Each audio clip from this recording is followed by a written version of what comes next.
Hola chicos, ¿cómo están? Yo soy el profesor Iván Mendoza y hoy día vamos a hablar del tema de los ácidos nucleicos. Ya muchos de nosotros de repente nos hemos familiarizado bastante con ello, que viene a ser el ADN y el ARN como principales componentes de estos ácidos nucleicos, ¿no?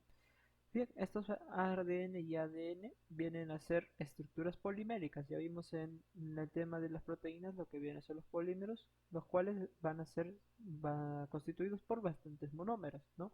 Básicamente estos polímeros van a ser la unión de bastantes monómeros bajo un enlace, ¿no? En este caso, para los ácidos nucleicos va a ser los monómeros, van a ser los nucleótidos y el enlace por el cual van a estar unidos va a ser el fosfodiéster. De estos ácidos nucleicos también podemos decir que vienen a ser biomoléculas las cuales están formadas por cinco elementos principales. Entonces son elementos, o mejor dicho, biomoléculas quinarias, las cuales vienen a ser el carbono, el hidrógeno, oxígeno, nitrógeno y sí o sí el fósforo, que viene a ser un componente esencial para estos ácidos nucleicos, ¿no? Y justamente porque son cinco elementos, cinco componentes principales, van a tener un alto peso molecular. Bien, vamos a comenzar con lo siguiente. Estas eran las instrucciones, ustedes ya la pueden leer en casa. Primero, la importancia biológica, ¿no? En forma estructural, estos ácidos nucleicos constituyen entre el 5 y el 15% del peso de todas las células, ¿no? El cual se va a encontrar en organismos eucariontes. En las células eucariotas se va a encontrar justamente en ese núcleo, y en las células procariotas se va a encontrar disperso en el citoplasma. Van a actuar como mensajeros químicos, ¿no? Gracias a la replicación. Se dirigen a la síntesis de las proteínas de los seres vivos. Esta es la función principal del ADN, ¿no? A partir de estas moléculas, los cuales los ribosomas van a decodificar el mensaje y en base a esto van a sintetizar las proteínas, cuya importancia para la vida se vio en la clase pasada, ¿no? Sabemos cómo es que nacen en sí los ácidos, no, perdón, las proteínas es gracias al ADN y justamente este ADN va a servir como un mensajero químico para formar a las proteínas, ¿no? Porque los aminoácidos son como que están en medios dispersos, así que lo que va a hacer el ADN va a ser como que juntarlos. También va a tener una importancia evolutiva, esto es bastante interesante también debido al almacenamiento y la transmisión de la información genética. Justamente cada secuencia del ADN van a haber distintas secuencias de ADN, ya vamos a verlas, de las cuales van a determinar algunos factores que generen a la evolución, ¿no? Que generen a la preservación de la especie en el tiempo, en los cuales los ácidos nucleicos van a ser heredados por un progenitor de dos maneras. Puede ser mediante una reproducción sexual, en la cual solamente va a tener un 50% de cada progenitor en información genética, y en el caso de la reproducción sexual va a ser un 100%, ¿no? Durante ese proceso pueden existir algunas modificaciones, las cuales nosotros conocemos como las mutaciones, que va a ser justamente el cambio que va a favorecer de repente alguna especie para poder sobrevivir a distintos factores, ¿no?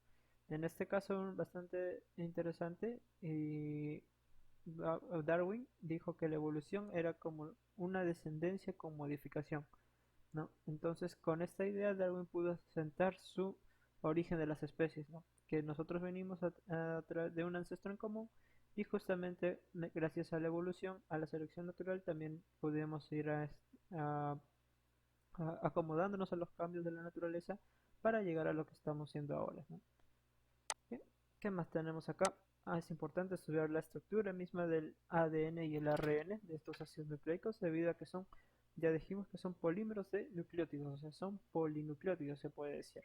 Pero más fácil le decimos ácidos nucleicos, ¿no? ¿Y el nucleótido qué es? ¿Qué es? Bien, viene a ser la unión de, o mejor dicho, un grupo de tres componentes. Viene a ser el grupo fosfato, que está unido con un enlace fosfoéster a una pentosa, un azúcar. Ya vimos los glúcidos. Justamente nos va a servir para entender este tema, que va a ser justamente este componente de acá, el azúcar, una pentosa porque tiene cinco carbonos, y a su vez va a estar unida por un enlace beta glucosídico a una base nitrogenada. De esta manera nosotros vamos a poder obtener dos cositas, un ADN y un ARN, gracias al azúcar pentosa que está acá. Ahorita lo vamos a ver de mejor manera. En este caso vamos a tomar azúcar desoxirribosa. Desoxirribosa, ¿por qué? ¿no? Entonces habrán preguntado por qué ADN y por qué ARN. Eso es que el ADN es el ácido desoxirribonucleico, que que su nombre justamente viene a base de este azúcar, la desoxirribosa. Desoxirribosa porque des viene de zinc y oxi viene del grupo oxidrilo. La ribosa es todo el componente que está acá, la pentosa. Entonces, si no tenemos un oxidrilo en este carbono 2, nosotros vamos a decir que es una desoxirribosa. No, este es nuestro grupo fosfato característico, nuestra pentosa, que en este caso es una desoxirribosa. Si fuera una ribosa normal, se tendría acá un OH, el cual va a estar unido en el carbono 1 a una base. ¿Y cuál va a ser esa base? Esta base puede ser una variable. Puede ser que esté unido a una base de citosina o de timina, las cuales van a ser bases pirimidinas. Y, o mejor dicho, también puede estar unida a una base de adenina o una base de guanina, las cuales van a ser bases purinas. La diferencia entre una y otra es que una va a tener un anillo, de un anillo solo, y las purinas va a tener dos anillos. Bien, acá está la diferencia entre el ADN y el ARN en cuanto a su estructura. Entonces vamos a tener un ADN en el cual dijimos que no va a tener un grupo oxidrilo en el carbono 2, va a ser una desoxi, no el azúcar va a ser el causante de ese nombre. En cambio el ARN sí va a tener el grupo oxidrilo y solamente se va a quedar con el nombre de ribosa. Acá está ahí estructuralmente, es prácticamente lo mismo, solo que justamente en el carbono 2 va a haber esa pequeña diferencia en el grupo oxidrilo, en el grupo OH. ¿No? Y eso es lo interesante, que gracias a que la presencia o ausencia de este grupo químico es que presenten propiedades bastante diferentes. Bien, y también nos toca hablar sobre el enlace fosfodiéster, que viene básicamente a ser la unión entre dos o más nucleótidos justamente para formar la cadena, ¿no? Nosotros vemos que a través del enlace fosfato, o mejor dicho del fosfato, lo unimos con el carbono 3, justamente con el oxidrilo de acá, y forman el enlace fosfodiéster. No fosfodiéster, fósforo de fosfato, ¿no? Que nos bota una molécula de agua también en el proceso de la reacción. Bien, estas vienen a ser ya las bases nitrogenadas, las cuales vamos a utilizar para denotar, ¿no? ¿Qué base es? Vamos a tener, ya mencionamos la adenina con una A, citosina C, guanina G y timina. Pero también tenemos que anotar que para el ARN en lugar de timina vamos a tener al uracilo, ¿no? En vez de timina vamos a reemplazarlo con uracilo. Entonces, para ello vamos a seguir la ley de Chargaff, que viene a ser para el ADN la adenina se va a unir con la timina y la citosina con la guanina.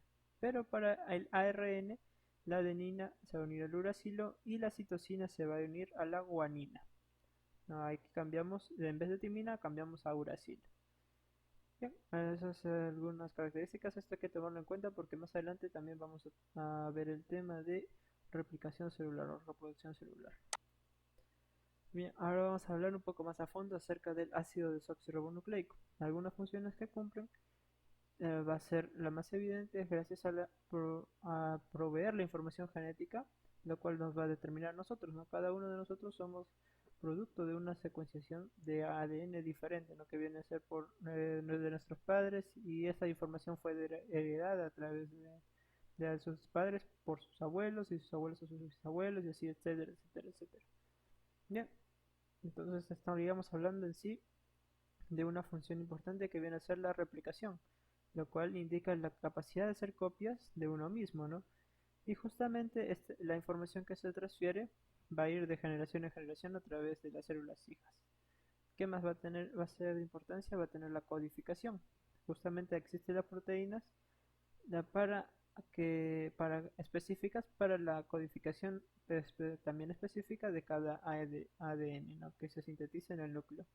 También va a ser importante en cuanto al metabolismo celular. Interviene en el control del metabolismo celular mediante la ayuda de la ARN, ¿no? Y la propia síntesis de proteínas y hormonas. Cada uno de nosotros va a tener un determinado grupo de ADN, ahí estábamos hablando ya de genética, el cual determina bastantes, mm, como decirlo, propiedades para cada uno de nosotros, ¿no? En este sentido, inclusive los gemelos que son de repente parecidos a nivel fenotípico van a ser muy diferentes a nivel genotípico, ¿no? A nivel celular. van a ser muy diferentes. No hay dos personas iguales en el mundo. Bien, otra información interesante, otra función interesante viene a ser acerca de la mutación, lo cual es justamente la evolución que está determinada por la función de la mutación del ADN, ¿no? Y gracias a ello, a la diversidad biológica que se puede dar, ¿no? Como digo, no hay dos especies iguales en el mundo. No, por más que se parezcan físicamente, a nivel celular o a nivel de ADN, de ácidos nucleicos, van a diferenciar bastante. Bien, ahora nos toca hablar sobre el ácido ribonucleico, que a diferencia del ácido desoxirribonucleico viene a ser lineal, va a ser una cadena lineal, va a ser de una sola cadena, o sea monocatenaria y no complementaria, ¿no? Bueno, por ser propiamente lineal. Algunas de estas funciones se pueden entender mejor cuando clasificamos al ARN en tres tipos de ARN que se conocen, perdón. Primero vamos a tener al ARN mensajero, el cual va a copiar información del ADN y la va a transportar hacia los ribosomas. Esto cuando ya hablamos de replicación celular, la reproducción celular.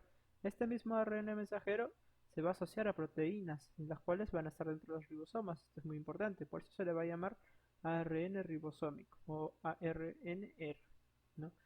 Y luego, después de este proceso de que haya sido asociado a las proteínas y codificado, justamente el ARN de transferencia va a transportar los aminoácidos para la síntesis de la proteína, ¿no? Cada transporte de aminoácidos va a unir justamente a las proteínas en los ribosomas también, para formar las proteínas en los ribosomas. Bien chicos, esa ha sido la clase de hoy, espero que les haya podido gustar, hayan aprendido un poco más acerca de los ácidos nucleicos. Nos vemos en la próxima clase, acá les dejo una tarea pequeña a modo de repaso también para que puedan estar practicando. Y nos vemos en la próxima clase. Cuídense mucho, aliméntense correctamente, nos vemos.